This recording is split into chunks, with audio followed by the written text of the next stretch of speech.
السلام علیکم ورحمۃ اللہ وبرکاتہ نحمدہ ونصلی علی رسولہ الکریم اما بعد فاعوذ باللہ من الشیطان الرجیم بسم اللہ الرحمن الرحیم۔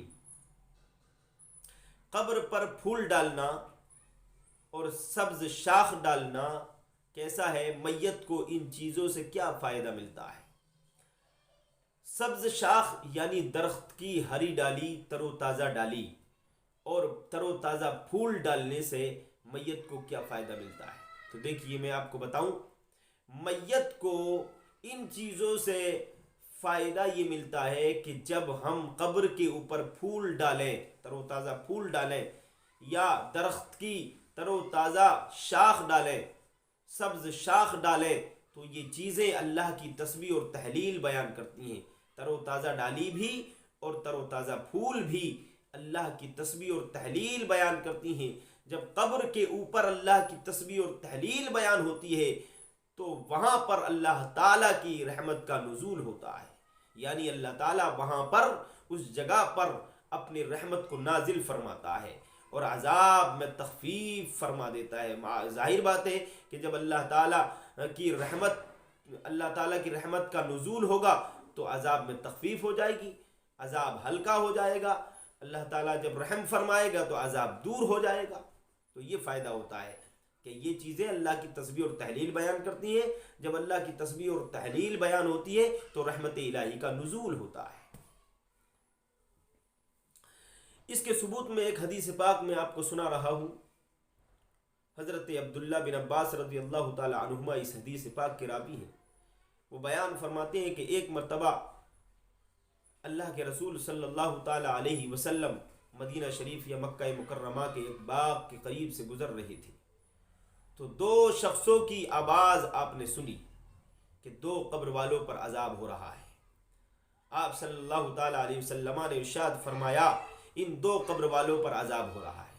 میرے نبی نے جان لیا، دیکھ لیا، قبر کے اندر کا جان لیا، قبر کے اندر کا دیکھ لیا کہ ان دو قبر والوں پر عذاب ہو رہا ہے۔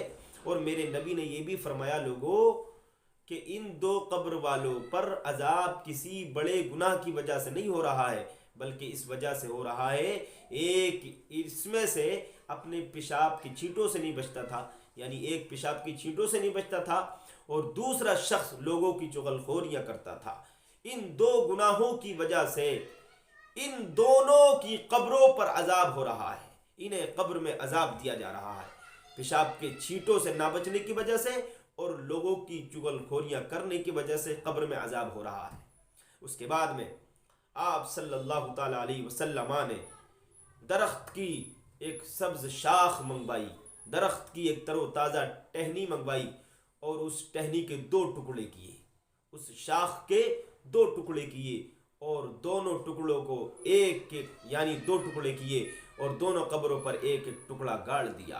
اور اللہ کے رسول نے ارشاد فرمایا، جب تک یہ شاخیں سوکھ نہ جائیں گی اس وقت تک ان کے عذاب میں تخفیف ہوتی رہے گی۔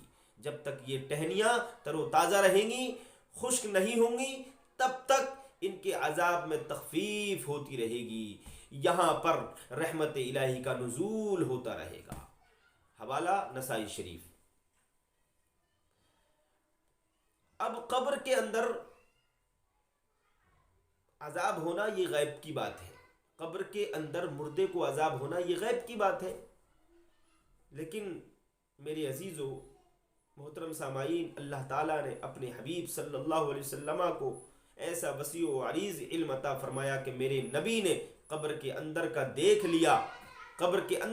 لیا کہ ان دو قبر والوں پر قبر کے اندر عذاب ہو رہا ہے، اور یہ بھی بتا دیا، یہ بھی جان لیا، میرے نبی نے دیکھ بھی لیا کہ عذاب ہو رہا ہے اور یہ بھی جان لیا کہ کس وجہ سے ہو رہا ہے۔